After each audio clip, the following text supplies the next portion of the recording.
এই দুনিয়ার জীবনটা ধোঁকা, একটা ছোট্ট জীবন, পুরা ধোঁকা, কিচ্ছু নাই এর মধ্যে।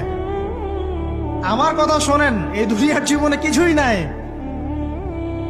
চারপাশে অনেক কিছু মনে হবে, আপনার বাড়ি আছে, গাড়ি আছে, স্ট্যাটাস আছে, টাকা পয়সা, প্রতিপত্তি সব আছে।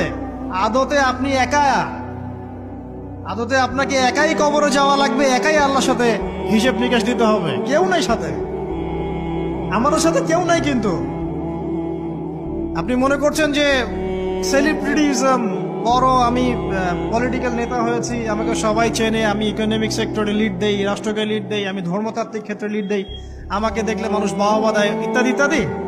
দিন শেষে আমি একা, আপনিও একাই। আমাকেও একাই যেতে হবে, আপনাকেও একাই যেতে হবে। এগুলো সব চারপাশের খালি অন্ধ মোহ, আর কিছু না। এই মোহের মধ্যে ঢুকে পড়বেন না। আল্লাহ পাক তৌফিক এনায়েত করুন। নবী সাল্লাল্লাহু আলাইহি